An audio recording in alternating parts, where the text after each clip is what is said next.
എന്തായിരിക്കണം ഒരു മനുഷ്യൻ്റെ സ്വകാര്യത? മൗലികാവകാശം വിട്, മൗലികാവകാശത്തിന്റെ കാര്യത്തിൽ നിങ്ങളെല്ലാവരും ചേർന്ന് ഇപ്പോൾ ഒരു തീരുമാനമാക്കി. ഇനി സ്വകാര്യത എന്തായിരിക്കണം? തീർച്ചയായിട്ടും. അതായത് എനിക്ക് ശക്തമായ വിയോജിപ്പ് പോലീസിനോടുള്ള സ്വാഭാവികം, ഞാൻ പ്രതീക്ഷിച്ചു. അത് മാത്രമല്ല, അദ്ദേഹം ഈ ജുഡീഷ്യറിയെ പറ്റി മനസ്സിലാക്കിയിരിക്കുന്നത് വളരെ തെറ്റായ ധാരണയാണ്. അദ്ദേഹം മറ്റാരെയോ കണ്ടിട്ടാണ് ഈ ജുഡീഷ്യറിയെ അസസ് ചെയ്യുന്നത്. ഞാനൊരു LLB കാരനോട് ഒരു കാര്യമില്ല സാർ. LLB ആർക്കും കിട്ടും. അതായത് ഈ രാജ്യത്തെ പരമോന്നത നീതിപീഠം ഉണ്ടായത് കൊണ്ടാണ് ഈ രാജ്യം ഇന്നിങ്ങനെ നിലനിൽക്കുന്നത്.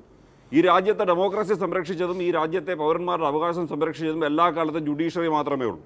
ജുഡീഷ്യറിയിൽ ഇരിക്കുന്ന ആളുകളെല്ലാം തന്നെ യോഗ്യതയുള്ള ആളുകളാണ്. ചില അലിഗേഷൻ, ചില സെലക്ഷൻ പ്രോസസ്സിനെ സംബന്ധിച്ച് കേരളത്തിൽ നിന്നും ഉണ്ടായിട്ടുണ്ട്, പല സ്ഥലത്തു നിന്നും ഉണ്ടായിട്ടുണ്ട്. അത് എല്ലാ സ്ഥലത്തും ഉണ്ടായിട്ടുണ്ട്. പക്ഷേ സുപ്രീം കോടതിയിലെ ജഡ്ജിമാരുടെ ക്വാളിറ്റി അസസ് ചെയ്യാൻ സാറായിട്ടില്ല, നമ്മൾ ആരും ആയിട്ടില്ല. അപ്പോൾ അത് 100% തെറ്റാണ്. ആ പരാമർശം കണ്ടംപ്റ്റ് ഓഫ് കോർട്ട് എന്ന് പറയുന്ന പരിധിക്കകത്ത് വരുന്നൊരു സംഗതിയാണ്. കൃത്യമായ ധാരണയുണ്ടാവും ഈ വിധിയിൽ.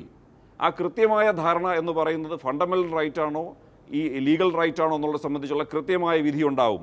ഫണ്ടമെൻ്റൽ റൈറ്റ് ആണെങ്കിൽ ആ ഫണ്ടമെൻ്റൽ റൈറ്റ് എന്ന് ഡിക്ലെയർ ചെയ്യുന്നത് വഴി ഒരു പൗരന് കിട്ടേണ്ടുന്ന എല്ലാ തരം പ്രൈവസിയും അല്ലെങ്കിൽ എല്ലാ തരം അവകാശവും പൗരന് കിട്ടും. ലീഗൽ റൈറ്റ് ആണെങ്കിൽ അതൊരു ലീഗൽ റൈറ്റ് മാത്രമാണെന്ന് ഡിക്ലെയർ ചെയ്യുന്നത് വഴി എന്തെല്ലാം തരം അവകാശം ക്ലെയിം ചെയ്യാമോ അതുണ്ടാകും. അതാണ് ആദ്യം തീരുമാനിക്കേണ്ടത്. അതാണ് സുപ്രീം കോടതി ചെയ്യുന്നത്. കൺഫ്യൂസിങ് എന്നാണ് അവർ പറയുമ്പോൾ, അവർ കൺഫ്യൂസ് എന്നല്ല അർത്ഥം. ആ കൺഫ്യൂഷൻ മാറ്റാനാണ് ഞങ്ങളിത് ചെയ്യുന്നതെന്ന അർത്ഥം. അല്ലാതെ ഇറ്റ് ഈസ് കൺഫ്യൂസിങ് എന്ന് പറയുമ്പോൾ ഞങ്ങളാകെ കൺഫ്യൂഷനിലാണ് എന്നല്ല ജഡ്ജി പറയുന്നത്. അത് കൺഫ്യൂസിംഗ് ആണെങ്കിൽ we are here to solve that എന്നാണ് സുപ്രീം കോടതി പറയുന്നത്. അപ്പോൾ അതുകൊണ്ട് ആധാറിനെ സംബന്ധിച്ചുള്ള വിഷയം അദ്ദേഹം പറഞ്ഞ കാര്യം വളരെ കൃത്യമാണ്. ആധാർ ഒരു രേഖ വേണം ഇന്ത്യൻ പൗരനാണെന്ന് കാണിക്കാൻ. ഈ പറഞ്ഞ കണക്ക് നാളെ ഞാൻ ബംഗാളിലോ കാശ്മീരിലോ പോയി മരിച്ചു പോയിരുന്നാലും എൻ്റെ ഒരു വിരലിൻ്റെ ഒരു അറ്റം കിട്ടിയാൽ എന്നെ ഐഡൻറ്റിഫൈ ചെയ്യാൻ കഴിയും. ഈ ആധാർ എന്ന് പറഞ്ഞ സംഗതി ഉണ്ടാവുന്നത്. പക്ഷേ അതിൻ്റെ ദുരുപയോഗം എന്ന് പറയുന്നത് അദ്ദേഹം പറഞ്ഞതോട് ഞാൻ യോജിക്കുന്നു. ആ അത് എങ്ങനെ ഉപയോഗിക്കണം എന്നുള്ളത് സംബന്ധിച്ച് കൃത്യമായ ധാരണ അല്ലെങ്കിൽ കൃത്യമായ വിധിന്യായം 5 അംഗ ബെഞ്ച് പറയും. പിന്നെ അടുത്തൊരു വിഷയം, അദ്ദേഹത്തിൻ്റെ സിനിമ ഞാൻ കാണണമെന്ന് ആഗ്രഹിച്ചു, കാണാൻ പറ്റിയിട്ടില്ല. പക്ഷേ ഈ പറഞ്ഞൊരു വിഷയം, ഇത് ഞാൻ പണ്ടൊരു ചർച്ചയിൽ പറഞ്ഞതാണ്. കേരള പോലീസിനകത്ത് ഈ പറഞ്ഞ അധര വ്യായാമത്തിനപ്പുറം 3ാം മുറയ്ക്കപ്പുറം യാതൊരു ഡെവലപ്മെൻറ്റും നടന്നിട്ടില്ല. അങ്ങനെ ഡെവലപ്മെൻ്റ് ഉണ്ടെങ്കിൽ ഈ പറഞ്ഞ ആളെ ഇത്തരത്തിലല്ല കൊണ്ടുപോകുന്നത്. നേരെ ഈ പറഞ്ഞൊരു ആശുപത്രിയിൽ കൊണ്ടുപോയി മോസ്റ്റ് മോഡേൺ മെഷീൻ ഞാൻ കണ്ടില്ല. അവിടെയാണ് പ്രശ്നം. എന്റെ പാഴൂരിനോടുള്ള എന്റെ ചോദ്യം അതാണ്. അതായത് ഇയാൾ മാല വിഴുങ്ങി എന്ന് പറഞ്ഞാൽ ഓൺ ദ സ്പോട്ടിൽ സ്കാൻ ചെയ്യാം. അത് ചെയ്യാതെ എക്സ്റേ എടുക്കാതെ ഇവർ ഒരു ദിവസം കസ്റ്റഡി വെക്കുന്നു, പഴം കൊടുക്കുന്നു, പിറ്റേന്ന് ഓരോ നോക്കുന്നു. ആ സംവിധാനം അയാൾ ചെയ്തിട്ടില്ലെങ്കിൽ ഉണ്ടാവുന്ന അത് പോലീസിന്റെ മാനസികാവസ്ഥയാണ്. അതായത് ഒരു കാര്യം അല്ലല്ല, അതായത് അതിൽ കൃത്യം ലോജിക്കൽ പറയുന്നുണ്ട്. അത് ഡ്യൂട്ടിയിലുണ്ടായിരുന്ന പോലീസ് ഓഫീസർ മനുഷ്യന്മാരാണ് ഇപ്പോൾ പോലീസ് സ്റ്റേഷനിലുള്ളത്, വേറെ പ്രത്യേക അന്യഗ്രഹ ജീവികളൊന്നും അല്ല. അവർ പറഞ്ഞു അയാൾ ഭാര്യ ഒന്ന് വെയിറ്റ് ചെയ്യുന്നുണ്ട്, എനിക്ക് ഭാര്യയും കൊണ്ടൊന്ന് അമ്പലത്തിൽ പോകണം, നാളത്തെ പോരാ സാറെന്ന് ചോദിക്കുന്ന സമയത്താണ് അങ്ങനെ എടുക്കുന്നൊരു തീരുമാനമാണ്.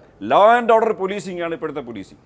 അതിനപ്പുറത്തേക്ക് വേറൊരു തരത്തിലേക്ക് കേരള പോലീസ് വളർന്നിട്ടില്ല, ചിന്തിക്കാൻ അവർക്ക് കഴിയുമില്ല.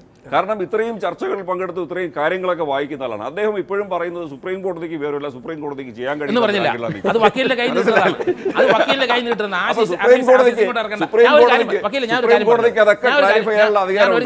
വക്കീലിന്റെ മുമ്പത്തെ അഭിപ്രായത്തോടെ ഡിഫർ ചെയ്ത ഒരു കാര്യം പറഞ്ഞു. ചീഫ് ജസ്റ്റിസ് കഴിഞ്ഞു മുനിഞ്ഞാണ് ഒരു കാര്യം പറഞ്ഞു, ഡിഫൈൻ ചെയ്താൽ ഗുണത്തെക്കാൾ ദോഷം ചെയ്യുമെന്ന് പറഞ്ഞു. അത് വക്കീൽ കേട്ടില്ല. ഏതാ ഈ കാര്യം? സ്വകാര്യത. അത് വായിച്ചില്ല. അല്ലാതെ പറഞ്ഞാൽ ചീഫ് ജസ്റ്റിസും പറഞ്ഞതാണ് ഗുണത്തെക്കാളേറെ ദോഷം ചെയ്യുന്നു. അതിന് മുമ്പുള്ള പ്രശ്നം എന്തായിരുന്നു? ഒറ്റ സംഖ്യ വരുന്നത് തന്നെ അതുകൊണ്ടാണല്ലോ. ഇല്ലില്ല, അത് ഡിഫൈൻ ചെയ്യാൻ അത് ചെലമേശ്വർ ജസ്റ്റിസ് അദ്ദേഹം പറഞ്ഞു.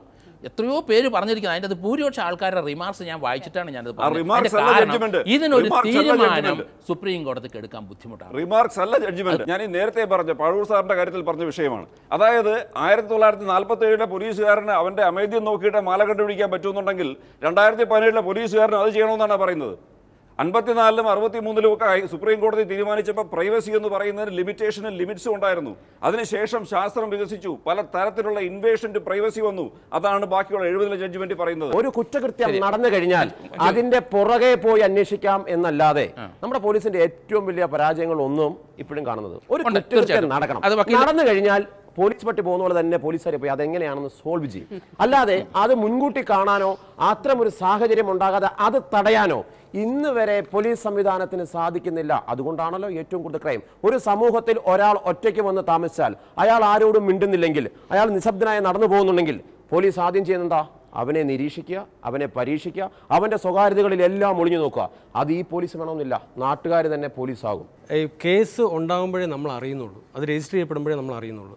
പക്ഷേ ഒരു ദിവസം പോലീസിൻ്റെ പട്രോളിങ് കാരണം എത്ര കേസുകൾ നടക്കാതെ പോകുന്നുണ്ടാവും? എന്തുകൊണ്ട് നമ്മൾ അറിയുന്നില്ല? ഇത് നമ്മുടെ ഒരു നെഗറ്റീവ് ആറ്റിറ്റ്യൂഡായത്.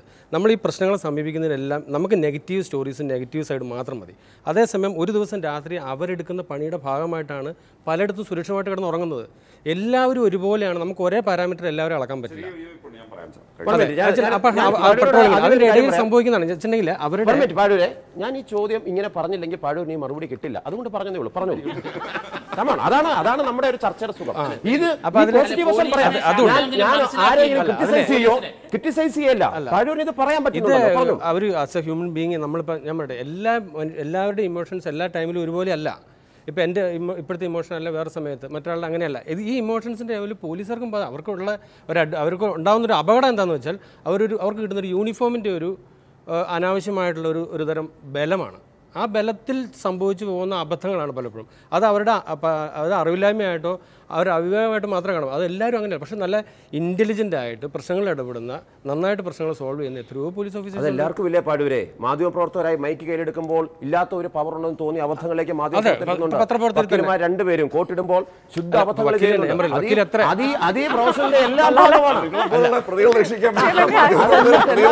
വക്കീലല്ല. എനിക്ക് ഒരു മിനിറ്റ്, വക്കീൽ തന്നെ ഉണ്ടല്ലോ. വക്കീൽ എത്ര ഫോക്കസ്ഡ് ആയിട്ടാണ് സുപ്രീം കോടതിക്ക് വേണ്ടി വാദിക്കുന്നത്. അത് നിയമം അറിയുന്ന ഒരു വക്കീലിന്റെ കടമയാണ്. അത് ചിലപ്പോൾ ഇതുപോലെ ആയിരിക്കില്ല, മറ്റൊരാൾക്കാണെങ്കിൽ സമീപം. അല്ല, അത് എതിർക്കണല്ലോ. അല്ലല്ല, ഡിഫറൻസ് ഓഫ് ഒപ്പീനിയൻ എന്നുള്ള പ്രശ്നം ഉണ്ടായാൽ പറ്റുള്ളൂ. അതുണ്ടാവണം. കാരണം ഇപ്പോൾ ഈ പ്രശ്നം തന്നെ എനിക്ക് നിയമമൊന്നും അറിയില്ല.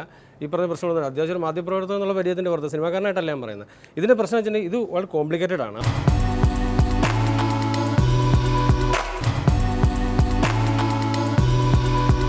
എനിക്ക് ചോദിക്കാനുള്ളതെന്ന് പറഞ്ഞാൽ ഇവിടെ രണ്ട് കാര്യങ്ങളാണ് നമ്മൾ ചർച്ച ചെയ്യുന്നത്. അതായത് ഒരു ഇൻഡിവിജ്വലിൻ്റെ ഡിഗ്നിറ്റി വേഴ്സസ് സ്റ്റേറ്റിൻ്റെ ഇൻട്രസ്റ്റ്. ഈ രണ്ട് കാര്യങ്ങളാണ് ഇവിടെ കിടന്ന് തമ്മിൽ അടിക്കുന്നതെന്ന് തന്നെ നമുക്ക് പറയാം. അതായത് 21 റൈറ്റ് ടു പ്രൈവസിയും കൂടി ഇൻക്ലൂഡ് ചെയ്തിട്ട് പിന്നെ സ്റ്റേറ്റിലെ ഇൻട്രസ്റ്റ്. ഇവിടെ എങ്ങനെ രണ്ടുപേരും നമുക്ക് ബാലൻസ് ചെയ്തുകൊണ്ട് മുന്നോട്ട് പോവാം? അല്ലെങ്കിൽ ഏതിന് മുൻഗണന, ലൈക്ക് ഏതാണ് ഫോർ ഫ്രണ്ടിൽ നമ്മൾ വെക്കേണ്ടത്? എങ്ങനെ ബാലൻസ്ഡ് ആയിട്ട് നല്ലൊരു സൊല്യൂഷൻ നമുക്ക് കണ്ടുപിടിക്കാം? ഇതിൻ്റെ ഒരു ഉത്തരം കൂടെ എനിക്ക് കിട്ടിയാൽ കൊള്ളാമെന്നുണ്ടായിരുന്നു. സ്വകാര്യത എൻ്റെ അവകാശങ്ങൾ ഇൻ്റർഫിയർ ചെയ്യുമ്പോൾ എൻ്റെ ഫണ്ടമെൻ്റൽ റൈറ്റ് അവിടെ വയലേറ്റ് ആയി. അപ്പോൾ റൈറ്റ് ടു പ്രൈവസി എന്ന് പറയുന്നത് ഫണ്ടമെൻ്റൽ റൈറ്റോട് ബന്ധപ്പെട്ട് പറയേണ്ടതാണ് എന്നാണ് എൻ്റെ അഭിപ്രായം. പിന്നെ ഒരു bull slaughter ban article 21 supreme കോടതി പറഞ്ഞിട്ടുണ്ട്. ഇതാ പറഞ്ഞിരിക്കുക. അതുകൊണ്ടാണ് അത് BJP-ക്കാർ അങ്ങനെ ഒരു സ്ലോട്ടറല്ലേ പറഞ്ഞിട്ടുള്ളൂ. സ്ലോട്ടർ 16 വയസ്സ് താഴെയുള്ള മൃഗങ്ങളെ സ്ലോട്ടർ ചെയ്യാൻ പാടില്ല. അല്ല, ഇതിപ്പോ മൃഗത്തോട് നമുക്ക് കിട്ടി, വിപണിയിൽ അതുണ്ടെങ്കിൽ വീട്ടിൽ കൊണ്ട് വെച്ചാൽ അവിടെ ഈ വിദ്യാർത്ഥി ചോദിച്ച പ്രശ്നമുണ്ട്. വീട്ടിൽ കൊണ്ട് വെച്ച് കഴിഞ്ഞാൽ അവിടെ പോലീസ് കയറുമ്പോഴാണ് ആ സ്വകാര്യതയിൽ ഇടപെടൽ നടത്തുന്നത് എന്നുള്ളതാണ് പ്രശ്നം. സുപ്രീം കോടതി അന്ന് പറഞ്ഞിട്ടുണ്ട് സാമൂഹ്യ സേവനങ്ങൾക്ക് ആധാർ നിർബന്ധമാക്കരുതെന്ന് പറഞ്ഞിട്ടുണ്ടായിരുന്നു.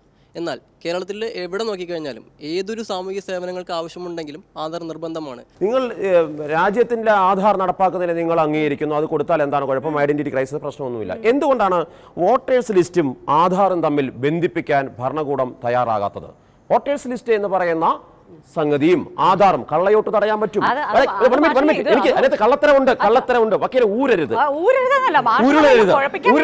കുഴപ്പിക്കാൻ വേണ്ടിയല്ല. എന്റെ പ്രശ്നമാണ് ഒരു സ്റ്റേറ്റ് എന്തുകൊണ്ടാണ് ആധാർ ഇലക്ഷൻ ഐഡിയുമായിട്ട് ബന്ധിപ്പിക്കാത്തത്? എന്റെ കള്ളയോട്ട് ചെയ്യാൻ പറ്റുമോ? ഞാൻ എന്റെ തമ്പ് വെച്ചാ പോരെ?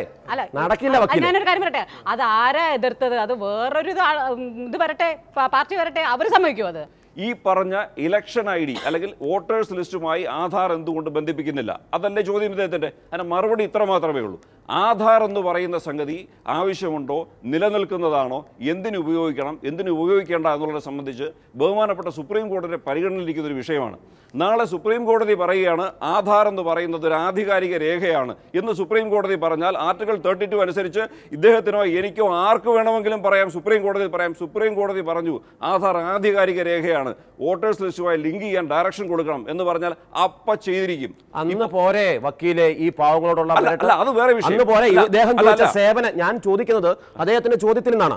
പെൻഷൻ വാങ്ങാൻ പോകുമ്പോൾ എടുക്കുമ്പോഴെല്ലാം ആധാർ വേണമെന്ന ഒരു സിസ്റ്റം പറയുന്നുണ്ടെങ്കിൽ സുപ്രീം കോടതി അന്തിമമായ വെർഡിക്റ്റ് വിട്ടതിന് ശേഷം പോരെ ആധാർ ഉണ്ടാക്കാൻ? ഈ പുതിയതായിട്ട് ഇൻകം ടാക്സ് ആക്ട് അമെൻഡ് ചെയ്തത് പ്രകാരം സെക്ഷൻ 139A വന്നിട്ടുണ്ട്. അതിൽ പറയുന്നത് എന്താണെന്ന് വെച്ചാൽ ആധാർ കാർഡ് മാൻഡറ്ററി ആണെന്നാണ്. പക്ഷേ ആധാർ ആക്ട് പ്രകാരം ആധാർ കാർഡ് എടുക്കുന്നത് വോളണ്ടറി ആണെന്നാണ് പറഞ്ഞിരിക്കുന്നത്. ഇതിപ്പോൾ എന്താ പറയുക, നമ്മളൊരു പുതിയൊരു സിസ്റ്റത്തിലേക്ക് ഷിഫ്റ്റിംഗ് ആണ്. ഈ ഷിഫ്റ്റ് ചെയ്യുമ്പോൾ സ്വാഭാവികമായിട്ട് ഇതിനൊരു റെസിസ്റ്റൻസ് ഉണ്ട്. നമുക്ക് എന്ത് പുതിയ ഇപ്പോൾ പഴയ ചെരുപ്പിട്ട് നടക്കാൻ സുഖമാണ്, പുതിയ ചെരുപ്പിട്ട് മാറിയിടുമ്പോൾ 2 ദിവസത്തേക്ക് കാലിന് വേദന ഉണ്ടാവും, ചിലപ്പോൾ ഒന്ന് പൊട്ടും. അപ്പോൾ അത് ശീലിക്കുന്നവരുള്ളൊരു പ്രശ്നമുണ്ട്. ഇത് ആധികാരിക രേഖയാണെന്ന് ഒരു ദിവസം സുപ്രീം കോടതി പറഞ്ഞാൽ ഒരു പക്ഷേ ആദ്യം പറഞ്ഞ ചോദ്യത്തിന് ഉത്തരവായിരിക്കും, എനിക്കറിയില്ല അതിനെപ്പറ്റി. പക്ഷേ അങ്ങനെ വരുന്നത് വരെ ഇത് നടപ്പാക്കി പറഞ്ഞാൽ മറ്റൊരു രാജ്യത്തിനും ഇല്ലാത്ത രൂപത്തിലൊരു ഐഡൻറ്റിറ്റി ഉണ്ടായിക്കഴിഞ്ഞാൽ പല ഏരിയയിൽ ഇത് ഉപകാരപ്പെടും. ഈ ജിഷ കേസും സൗമ്യ കേസും എന്തുകൊണ്ട് നിങ്ങൾക്ക് ഈ ബുദ്ധി ഉപയോഗിച്ച് ഈ ഫോൺ ടാപ്പിംഗ് ഒക്കെ ഇപ്പോൾ തന്നെ അമെൻഡ് ചെയ്ത് കഴിഞ്ഞ് സാർ തന്നെയാണ് പറഞ്ഞത്, പല പുതിയ അമെൻമെൻറ്റ് വന്നു. അതൊക്കെ എന്തുകൊണ്ട് നിങ്ങൾക്ക് യൂട്ടിലൈസ് ചെയ്തുകൂടാ? എന്തുകൊണ്ട് മറ്റ് സമൂഹത്തിലുള്ള മറ്റുള്ളവർക്ക്, അതായത് നമ്മുടെ ഈ സിറ്റിസൺസ്, സാധാരണ ഇൻഡിവിജ്വൽസിന് പോലീസ് ഒരു ഭയപ്പാടുണ്ടാക്കാത്ത രീതിയിൽ നിങ്ങൾക്ക് മുന്നോട്ട് പൊക്കൂടാ? ഞാൻ എപ്പോഴും പറയും, ആർട്സ് സബ്ജക്റ്റ് പഠിച്ച സയൻസ് സബ്ജക്റ്റ് പഠിച്ചവർക്ക് ഞാൻ പറയട്ടെ, ആർട്സ് സബ്ജക്റ്റ് പഠിച്ചവർക്ക് ഫോറൻസിക് കാര്യങ്ങൾ പോലീസിലുള്ളവർക്ക് മനസ്സിലാവില്ല. ആർട്സ് സബ്ജക്റ്റ് പഠിച്ച വക്കീലന്മാർക്കും അത് മനസ്സിലാവില്ല. ഞാൻ ഇപ്പം പറയാം, ശരീരത്തിലൊരു സ്ഥലമുണ്ട്, ഇസ്കി എവിടെ ഇരിക്കുന്നത് പറ മാർഷൽ, എനിക്കതില്ല, അറിയത്തില്ല. അപ്പോൾ അതെ, ആർട്സ് സബ്ജക്റ്റ് പഠിച്ച അത് വ്യത്യാസമുണ്ട് പോലീസിൽ. സയൻസ് സബ്ജക്റ്റ് പഠിച്ചു വരുന്നവർക്ക് ഈ ഫോറൻസിക്കിൻ്റെ ഈ പോസ്റ്റ്മോർട്ടം റിപ്പോർട്ടൊക്കെ കൃത്യമായിട്ട് വായിച്ചാൽ ഒരു ഇതൊക്കെ മനസ്സിലാവും. മറ്റവരത് ചോദിക്കെതിരെ ഇഗ്നോർ ചെയ്ത് കളയും. സ്വകാര്യത അതോടൊപ്പം മൗലിക അവകാശം, ഇക്കാര്യത്തിൽ ഇതുവരെ 9 അംഗ ഭരണഘടനാ ബെഞ്ച് ഒരു തീരുമാനം അറിയിച്ചിട്ടില്ല. ചർച്ചയും ഒരു തീരുമാനത്തിലെത്തിയില്ല. അടുത്ത ആഴ്ച മറ്റൊരു വിഷയമായി വീണ്ടും കാണാം. നല്ല നമസ്കാരം.